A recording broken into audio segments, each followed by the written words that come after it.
नमस्ते। आज की इस वीडियो में आप सबका स्वागत है। आज इतिहास के प्रथम विश्व युद्ध चैप्टर का तीसरा भाग लेकर मैं फिर एक बार आपके सामने आया हूँ। प्रथम विश्व युद्ध के पहले और दूसरे भाग में मैंने प्रथम विश्व युद्ध को प्रथम विश्व युद्ध क्यों कहते हैं, प्रथम विश्व युद्ध के तात्कालिक कारण क्या क्या था, प्रथम विश्व युद्ध का प्रमुख कारण कौन कौन से थे, प्रथम विश्व युद्ध की प्रमुख घटनाएं कौन कौन सी थी और प्रथम विश्व युद्ध की में कौन कौन सी नई नई तकनीकियाँ उपयोग में लाई गई जो बहुत विनाशकारी सिद्ध हुए, और साथ ही प्रथम विश्व युद्ध का क्या परिणाम आए। इन सारी चीज़ों का वर्णन हम पिछले 2 वीडियो में कर चुके हैं। प्यारे बच्चों, ये प्रथम विश्व युद्ध है, उसका वास्तव में जनमानस पर क्या प्रभाव पड़ा, इस पर आज हम चर्चा करेंगे। प्रथम विश्व युद्ध पहला ऐसा युद्ध था जिसने किसी देश के सभी लोगों को अपने चपेट में ले लिया था। इस तरह के युद्ध को पूर्ण युद्ध कहा जाने लगा। प्रथम विश्व युद्ध का जनमानस पर निम्नलिखित प्रभाव पड़ा, जिसमें पहला है, जो लोग युद्ध क्षेत्र में रह रहे थे उन्हें बेघर होना पड़ा। उनके घर खेत सब ध्वस्त किए गए। आए दिन उनको विरोधी सेना की लूटपाट, शोषण, बलात्कार जैसे जुल्मों का सामना करना पड़ा। फ्रांस, बेल्जियम, पोलैंड, रूस आदि देशों में इस तरह की घटनाएं ज़्यादातर हो रही थी। दूसरा प्रभाव है, सभी सरकारें अपनी जनता का समर्थन पाने के लिए युद्ध उन्माद पैदा करने लगी, जिसमें देशभक्ति के साथ साथ विरोधी देशों के प्रति आक्रोश और घृणा पैदा की जाती थी। शुरुआती समय में युद्ध उन्माद के चलते लाखों युवा सेनाओं में भर्ती होते थे और देश के लिए मरने मारने के लिए निकल पड़े। धीरे धीरे जब युद्ध की वास्तविक सच्चाई उभरने लगी, तब हर देश में युद्ध समाप्ति और शांति बहाली की मांग उठने लगी। इस युद्ध में हर परिवार का कोई न कोई सदस्य सेना में भर्ती होता था। वे या तो लौटा ही नहीं और अब लौटे भी तो अपाहिज होकर लौटे। तीसरा प्रभाव है, इस युद्ध के चलते खाद्य पदार्थों का अभाव होने लगा। इसका एक कारण यह था कि सरकारें अपनी सेना के लिए खाद्य पदार्थों को भारी मात्रा में खरीदने लगी, जिससे सामान्य बाज़ारों में खाद्य पदार्थों का अभाव होने लगा। दूसरा कारण यह था कि कई देशों के भोजन में कई ऐसे वस्तुएं भी होती थी जिनकी आपूर्ति दूसरे देशों से आयात करके की जाती थी, लेकिन युद्ध के कारण उन पर बहुत बुरा प्रभाव पड़ा। या यूँ कह सकते हैं कि युद्ध होने के कारण वो दूसरे देशों से वस्तुओं का आयात भी नहीं कर पाए। चौथा प्रभाव है, कारखानों को अब युद्ध सामग्री के उत्पादन करने के लिए परिवर्तित किए जाने लगा, जिससे दैनिक उपयोग की वस्तुओं के उत्पादन में कमी आने लगी। इन तरह के बातों के लिए खाद्य पदार्थ और अन्य जरूरी वस्तुओं की कीमतें दोगुनी तुगुनी बढ़ती गई। इसके अपेक्षाकृत यूँ कह सकते हैं कि इसके उल्टा मज़दूरों की कीमतों में कोई बढ़ोतरी नहीं हुई। मज़दूर यह देख रहे थे कि कारखानों के मालिक वस्तुओं की बढ़ती मांग और कीमतों के कारण मुनाफा कमाकर अधिक मालामाल हो रहे हैं और मज़दूरों के वेतन में वृद्धि नहीं हो रही है। पांचवा प्रभाव है, अस्पताल, चिकित्सा जैसी सार्वजनिक सुविधाओं का भी युद्ध के चलते उपयोग करने के कारण सामान्य नागरिकों को बहुत अधिक कष्ट होने लगा। छठवां है, युद्ध के शुरू होने के 3 वर्ष बाद ही सन 1917 से सभी देशों में युद्ध के विरोध में जनमानस बनने लगे। रूस, तुर्की, ऑस्ट्रिया, जर्मनी जैसे देशों में आम लोगों ने भी अपने ही देश के विरुद्ध आंदोलन शुरू किए। 7वां प्रभाव है, मजदूर वेतन वृद्धि को लेकर हड़ताल करने लगे। हर देश में यह विश्वास हो गया कि उनके देश में यदि लोकतंत्र होता तो उनकी सरकारें आसानी से इस घोर युद्ध में नहीं उतरती। यदि लोकतंत्र होती तो सरकार को लोगों की बातें सुननी पड़ती और उनकी इच्छा के विरुद्ध इस तरह का युद्ध नहीं होता। 8वां है, युद्ध समाप्ति के बाद पुराने और विशाल साम्राज्य खत्म हो गए और उनका स्थान लोकतंत्र ने ले लिया। बहुत सारे देशों में साम्राज्यवाद जहाँ स्थापित थे वे सब खत्म हो गए और उनका स्थान लोकतांत्रिक सरकारों ने ले ली। इस युद्ध का प्रभाव हमारे देश भारत पर भी पड़ा, या यूँ कह सकते हैं कि भारत देश पर भी प्रथम विश्व युद्ध का गहरा प्रभाव पड़ा, क्योंकि इस समय देश की सेनाओं को युद्ध के लिए भेजा जा रहा था। युद्ध के लिए धन इकट्ठा करने के लिए ब्रिटिश सरकार कर में बहुत अधिक बढ़ोतरी कर दी थी। खाद्य पदार्थ और अन्य जरूरी वस्तुओं का उपयोग युद्ध के लिए किए जाने के कारण भारत में भी वस्तुओं की कमी होने लगी थी, जिसके कारण लोगों को बहुत अधिक कष्ट उठाने पड़े थे। इसी कारण पूरे देश में उपनिवेशी शासन के विरुद्ध राष्ट्रीय आंदोलन तीव्र हो गए थे, जिसके चलते हमारे देश में भी उपनिवेशी शासन के विरुद्ध विद्रोह होने लगे और अंत में भारत देश को भी स्वतंत्रता मिली थी। इसके बाद युद्ध में महिलाओं की क्या स्थिति थी, इस पर चर्चा करते हैं। विश्व युद्ध के दौरान महिलाओं की स्थिति में बहुत अधिक बदलाव आया। ज़्यादातर नौजवान पुरुषों के युद्ध में चले जाने के कारण कारखानों और खेतों में काम करने के लिए महिलाओं को आगे आना पड़ा। घर में काम करने वाले पुरुष के न होने से महिलाओं को मजदूरी के लिए घर से बाहर निकलना पड़ा। महिलाएं अब अपने आप को स्वतंत्र और अधिक जिम्मेदार महसूस करते हुए अपने हितों और अधिकारों की रक्षा के लिए सचेत हुई। कई देशों में महिलाओं ने युद्ध समाप्ति के लिए और युद्ध शांति के लिए आंदोलन करने लगे। महिलाएं अब अपने आप को अधिक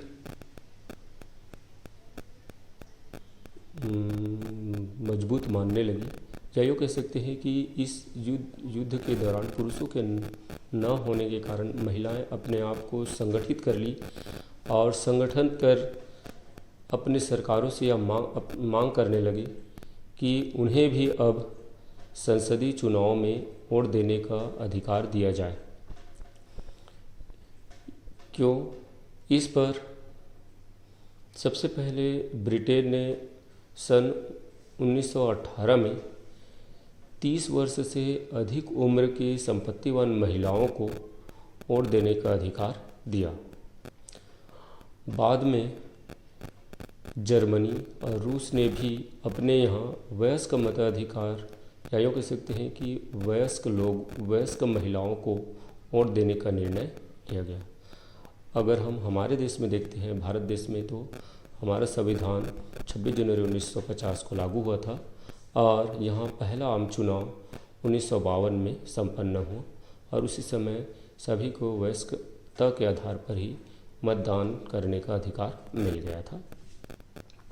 तो इस तरह इस विश्व युद्ध के चलते महिलाएं अपने आप को मजबूत, संगठित और स्वतंत्र महसूस करने लगी। उन्हें भी अपनी जिम्मेदारियां क्या होती है इन सारी चीज़ों को जानने का मौका मिला और उनमें एक तरह की सशक्तिकरण की जो नीति है वो आई। अब हम आगे देखते हैं शांति समझौते। युद्ध समाप्ति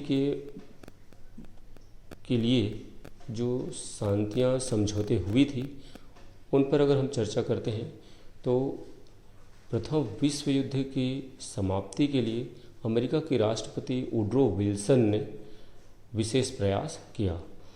उन्होंने सन 1919 में एक 14 सूत्री प्रस्ताव रखा जिसे हम वुड्रो विल्सन की 14 सूत्री कार्यक्रम के नाम से भी जानते हैं। इस प्रस्ताव में उन्होंने निम्नलिखित शर्तें रखी। पहला है, सभी राष्ट्र खुले तौर पर एक दूसरे से बातचीत करें, अर्थात गुप्त संधियों का परित्याग किया जाए।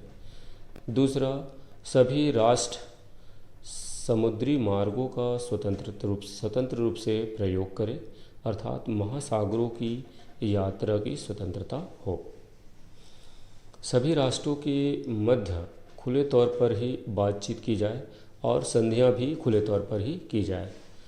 चौथा है, हथियारों के निर्माण में कटौती की जाए, अर्थात विनाशकारी हथियारों का निर्माण अब ज़्यादा से ज़्यादा न करके कम करें। पांचवा है, बेल्जियम जर्मनी से हट जाए, अर्थात बेल्जियम को स्वतंत्र कर दी जाए। छठवा है, जर्मनी द्वारा फ्रांस के जीते हुए अल्सास और लॉरेन प्रदेश को वापस फ्रांस को लौटा दिया जाए। सातवां, जर्मनी ने जिन जिन क्षेत्रों को जीतकर अपने साम्राज्य में मिला लिया था उन्हें संबंधित राष्ट्रों को वापस कर दिया जाए। आठवां है, उपनिवेशों के दावों को पुनः निष्पक्ष रूप से तय की जाए। नौवां है, फ्रांस और जर्मनी के मध्य लगने वाली राइन नदी को पूरी तरह से सेना रहित कर दी जाए। 10वां है, जर्मनी के सार नामक कोयले के खान को कुछ वर्षों के लिए फ्रांस को दे दिया जाए। फिर अगला है, यूरोप में राष्ट्रीयता के आधार पर नए राज्यों का निर्माण किया जाए। फिर अगला है, युद्ध के लिए दोषी राष्ट्रों से क्षतिपूर्ति के रूप में धनराशि ली जाए। फिर अगला है, युद्ध के लिए दोषी राष्ट्रों की सैनिक संख्या निश्चित कर दी जाए। और अंत में उन्होंने यह प्रस्ताव रखा कि अंतर्राष्ट्रीय शांति के लिए अंतर्राष्ट्रीय संस्था राष्ट्र संघ की स्थापना की जाए। इस तरह राष्ट्रपति वुड्रो विल्सन के प्रस्तावों में प्रस्ताव को अगर हम देखते हैं तो उसमें कुछ कमियां भी थी। उनमें कुछ कमियां थी, जैसे पहला, अस्त्र शस्त्र की कटौती की जो बात उन्होंने इस प्रस्ताव में कहा वो केवल पराजित राष्ट्रों के लिए कहा, विजेता राष्ट्रों के लिए इसमें कोई बात नहीं कही गई। या यूँ कह सकते हैं कि उन्होंने जो पराजित राष्ट्र जर्मनी, ऑस्ट्रिया, तुर्की है, इनको कमज़ोर बनाने के लिए उनकी सैनिक संख्या निश्चित करने की बात इसके अंतर्गत कहा है। दूसरा कमी है, क्या यूँ कह सकते हैं कि राष्ट्रपति वुड्रो विल्सन की जो दूसरी शर्त थी, यह विजेता राष्ट्र और पराजित राष्ट्रों के बीच की आपसी बातचीत का परिणाम नहीं था। इसमें केवल पराजित राष्ट्रों पर बलपूर्वक थोपी गई संधि थी। इस तरह राष्ट्रपति वुड्रो विल्सन की इस शर्तें की अवहेलना की गई थी। उसके बाद हम आगे देखते हैं कि 11 नवंबर 1918 को जर्मनी के आत्मसमर्पण के बाद विजेता राष्ट्रों ने या यूँ कह सकते हैं कि मित्र राष्ट्रों ने पेरिस में एक सम्मेलन आयोजित किया।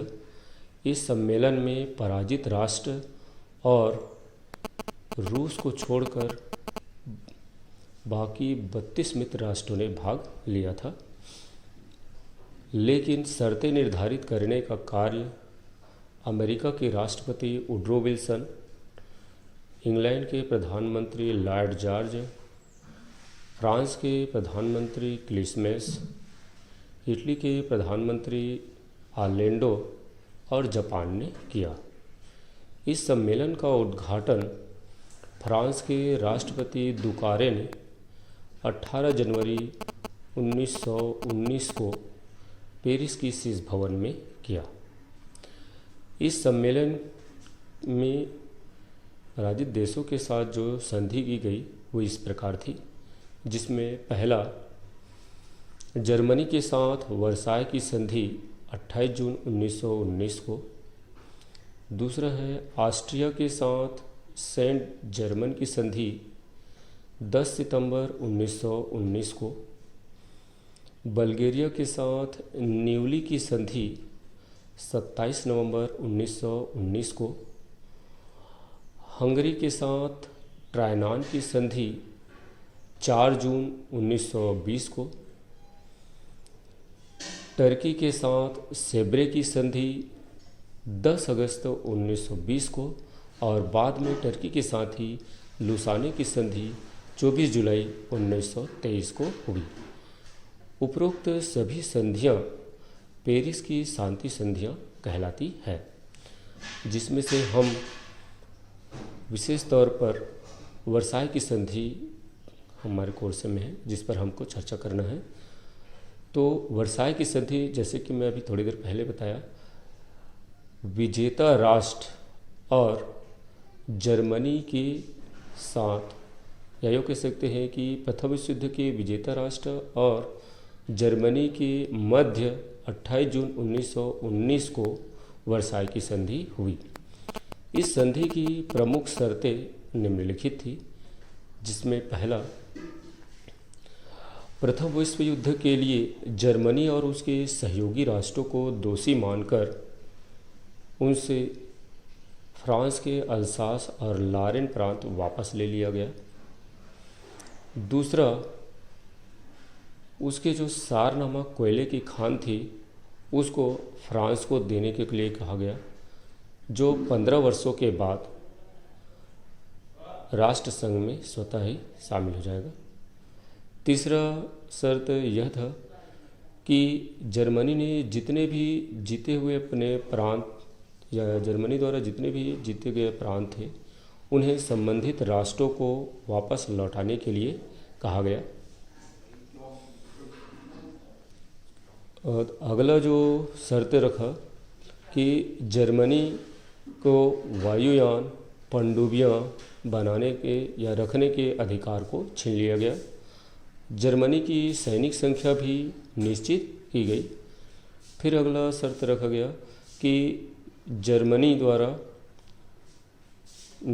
की जो जीते गए क्षेत्र थे, या यूँ कह सकते हैं कि जर्मनी के जितने भी युद्ध क्षेत्र थे उन युद्ध क्षेत्रों को जर्मनी को न देकर डेनमार्क, पोलैंड और दूसरे राष्ट्रों को दे दिया गया। फिर अगला शर्त रखा गया कि जर्मनी ने प्रशांत महासागर क्षेत्र में जितने भी अपना उपनिवेश बनाए थे उन उपनिवेशों को चीन को न देकर जापान को दे दिया गया था। और अंत में यह शर्त रखा गया कि जर्मनी को युद्ध की क्षतिपूर्ति के रूप में 66 अरब पाउंड हर जाने के रूप में मित्र राष्ट्रों को देना पड़ेगा। इस प्रकार हम देखते हैं कि वर्साय की संधि की शर्तों के तहत जर्मनी को पूरी तरह अपमानित करने का प्रयत्न किया गया।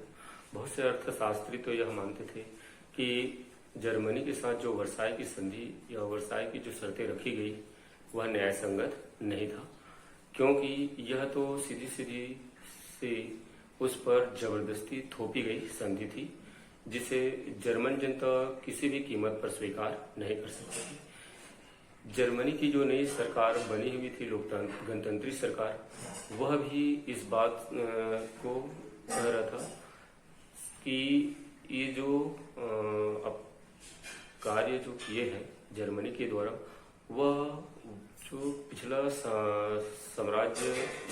जो सम्राट था उनके द्वारा किया गया कार्य था। लेकिन जो नई गणतंत्री सरकार बनी है वह इन सारे शर्तों को सशर्त स्वीकार करेगी।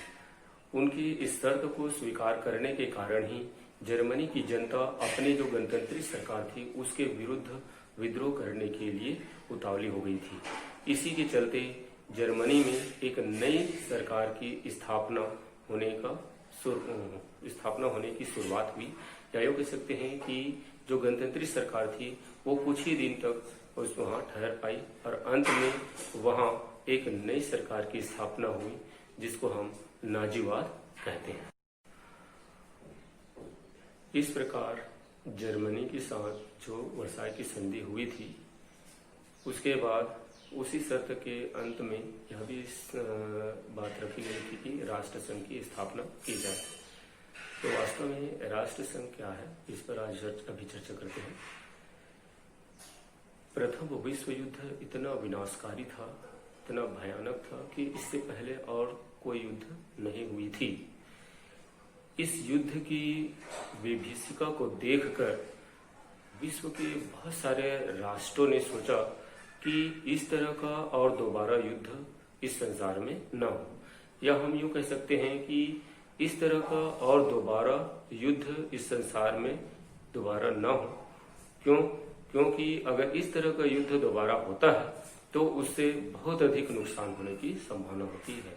तो इसी नुकसान से बचने के लिए राष्ट्र नेताओं ने एक नई संस्था के बारे में विचार किया और उसी विचार के तहत 10 जनवरी 1920 को स्विट्जरलैंड के जिनेवा नामक नगर में एक नई संस्था राष्ट्र संघ की स्थापना की गई। प्रारंभ में इस संस्था की जो सदस्यों की संख्या थी हालांकि कम थी, लेकिन धीरे धीरे इसके सदस्यों की संख्या बढ़ती गई। इस संघ के प्रमुख उद्देश्य थे कि अंतर्राष्ट्रीय शांति और सुरक्षा कायम रखना, दूसरा विश्व में निशस्त्र हथियारों के निर्माण में कटौती करना, तीसरा मनुष्य मात्र के कल्याण की उपाय करना, चौथा किसी आक्रमणकारी राष्ट्र को शांतिपूर्व ढंग से समझाने का प्रयत्न करना, अगर यदि वह नहीं मानता है तो उस पर सैनिक कार्रवाई करने का प्रयत्न करना। इस तरह ये राष्ट्र संघ की प्रमुख उद्देश्य थे।